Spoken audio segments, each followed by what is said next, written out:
March, 36 teams started the season with a goal to make it to the USL Championship Final, and now it's down to 2. Real Monarchs, Louisville City, live from Louisville, Kentucky on ESPN 2.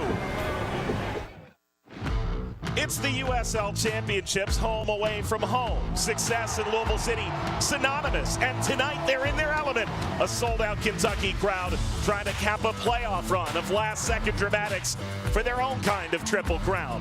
In their way, Real Monarchs in search of a new coronation. Success leading them all the way to the precipice of a title. Distill it down to this. Tonight we mint a dynasty, or it's a new ascension to the throne in the USL Championship Final. Welcome everybody to the 2019 USL Championship Final. It took just 96 minutes to sell out Lynn Stadium for the third consecutive year. The final makes its way to Kentucky. Number 4 seed Lou City and number 4 seed Real Monarchs. Jack Blake arrived mid-season a year ago, and the Monarchs captain, the perfect leader, wins over Orange County, Phoenix, and El Paso. Meanwhile, Luke Spencer, last year a player coach, he scored the game winner against Phoenix to help Louisville to a back-to-back title a year ago. Hello, everybody. We are so excited to bring this final to you with Devin Kerr and Tyler Terrence on the sideline, Mike Watts on hand. When you spend time in Louisville, Kentucky this week, all anybody's talking about is either three-peat or dynasty. That's the rarefied air they're in. Meanwhile, Real Monarchs, a team that hasn't had a lot of postseason success before. They're here now, Devin. What do you make of the matchup? Let's start with Lou City. They are a relative who's who in the USL Championship. It's Oscar Jimenez just on the tail end. The matchup with Noah Powder once again. You know, Devin, when I spoke with him yesterday, what came out that was most interesting to me, he was named Defensive Player of the Year finalist. He was a 6 or an 8 at Western Washington, even in high school. He hadn't played right back since 2008 as a freshman, even though he looks like he's still only like 25 years old. He's 30. You can see that with the way he plays, though. His distribution coming out of the back, set-piece opportunities, his willingness to attack going forward. And that's why you'll see him tuck in a little bit. He'll obviously stay disciplined on this left-hand side, but he's not willing to go quick either. He'll that quick little touch around you. He'll go inside himself, but he'll allow the space to develop. He does not force the issue. He spent the first half of the year at right back. Sean Francis was on the left. Mid-season, the paradigm shifted, and Jimenez picked up immense form at the back end of the year. Portillo, too high even for Holt. Blake, Mulholland, picking out Michael Chang.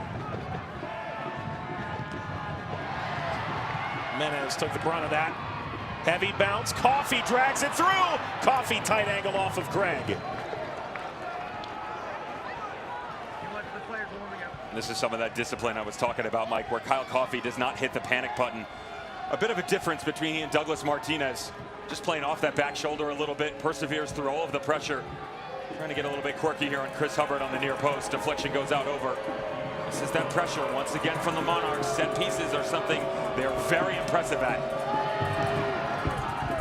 The corner and a header is wide from Plua.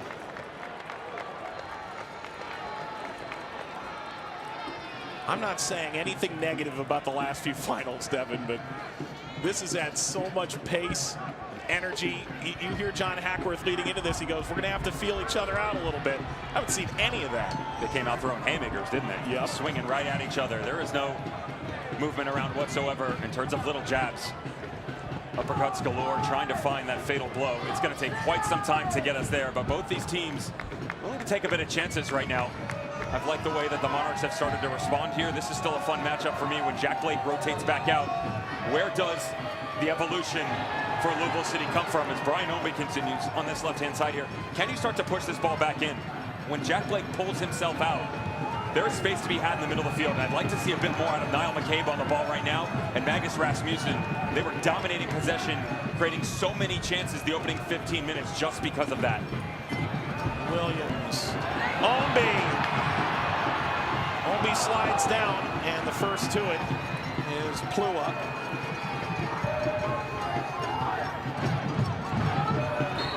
And Coffey knocked down. Tyler, what's the latest on Oscar Jimenez, who just picked up a knock? Oscar Jimenez went down just a few minutes ago. They sent Akil Watts to go warm up. I asked Danny Cruz, the assistant coach for Louisville. He wasn't sure whether or not he was going to be able to go. About a few seconds later, Oscar Jimenez gives the thumbs up sign to the bench. He'll continue. You write his name in wide Sharpie on the lineup card. Oscar Jimenez has been a stalwart for this side for years now. I just went to a metal plate and just etch it in. It's a lot easier than Sharpie. Yeah. Sharpies will eventually erase. Ball slipped ahead for Hopino, and there's Ochoa.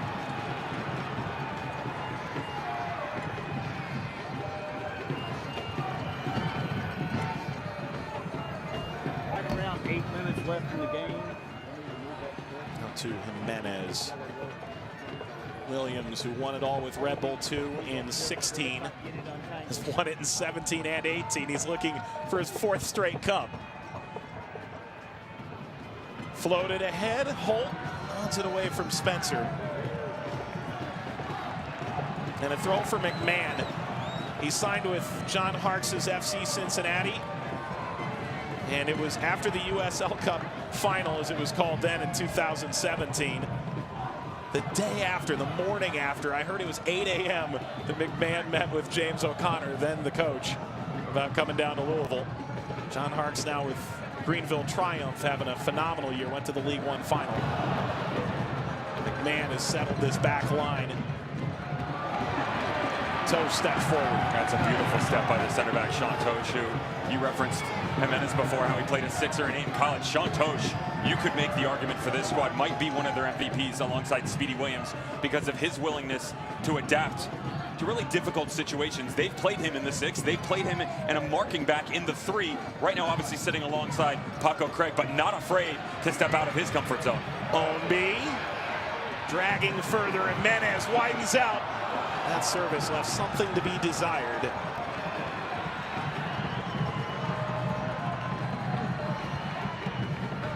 A pernicious effort in the end. It's becoming a bit predictable in their actions, to be honest. I really liked the guessing game they were playing with the Monarchs at the start of this match, where so much rotation by so many different players. Antoine Opino and Brian Ownby staying on their respective sides, but not afraid to just tuck themselves in a little bit, compact that back 3, and then allow guys like Niall McCabe, Jimenez, or Rasmussen to step up and challenge that secondary line in behind Justin Portillo and those center backs. They've started to step away from that a little bit here, and that's fine. So then which direction do you start to head now? I'd like to see a bit more balance out of the right side of the back line, to be honest, because everything is being fed through Oscar Jimenez, and you can start to see the rotation back over, but they are not getting enough of Opino on the ball because they're not getting enough of Pat McMahon on the ball. Opino dragging through, and Ochoa flares his arms out.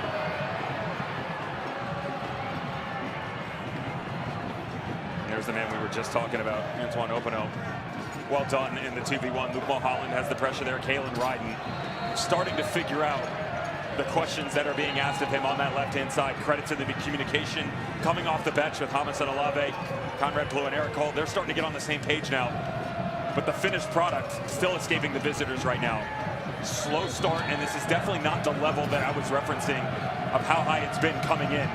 That'll be a communication issue between he and Matt Glazer at halftime. How can they get the ball out in front of these boys? Guys like Tate Schmidt, Noah Powder, so much offensive talent, but right now, to be honest, they're really reserved and have to sit on the defensive side of the ball. Chang, Mulholland, trailing run of Schmidt, Portillo.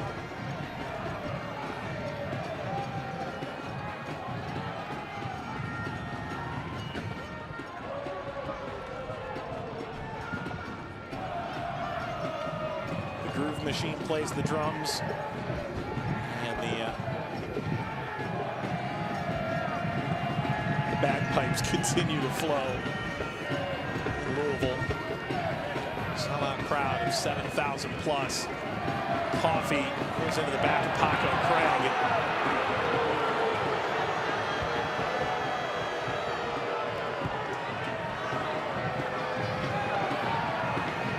It's a team whose average attendance this year was actually higher than the capacity of their venue in the USL Championship final this year.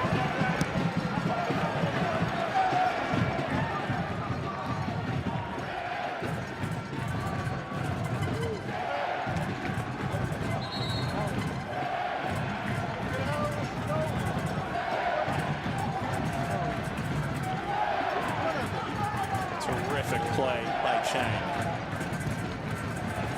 And Chang on the other end. Runners joining. Chang. Jimenez with a massive intervention.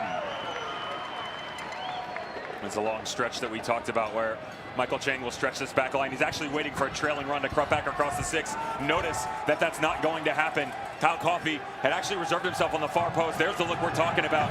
And they both run off of each other, so he's got to do the job himself. Beautiful little cut inside, but Jimenez closes down the space so appropriately. And there's Justin Portillo, came in from Charleston Battery. Dan Egner, the general manager, had looked after him for a while. Portillo. Powder lashes from distance. That was going to slip inside the post, and Hubbard parries it aside.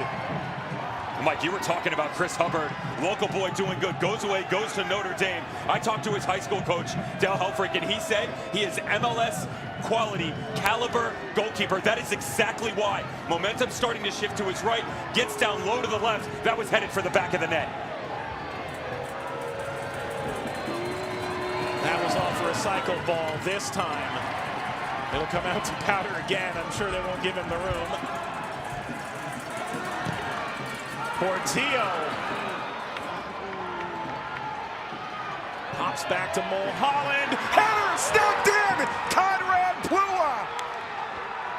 Real Monarchs take the lead right before the half.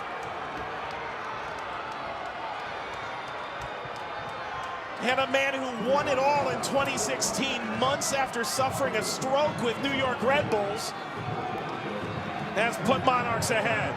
Secondary chances. I said Lou City would rue the day that they did not finish theirs early on. Well, they have let the opposition back into this match and more. How about Luke Mulholland? Actually slips going to ground on this one, but recognizes, pulls this back across his body, and he knows that Kyle Coffey, Conrad Plua, and a couple other boys from the back line are still going to be laying and waiting. Just dish it up on a silver platter and go get it, my friend. Last 4 goals for the Real Monarchs, all coming off the back line. Plua scored an incredible bicycle kick back in August, but I bet this one's much, much sweeter. The side from Salt Lake, particular Harriman, Utah, taking a 2-1 lead after Louisville struck in the 6th minute, and we're halfway through the allotted stoppage time. First goal of the playoffs for Plua is 3rd in all competitions this year. For the first time, Louisville's trailed the USL Championship final. Both of their wins came 1-0 over the last 2 years.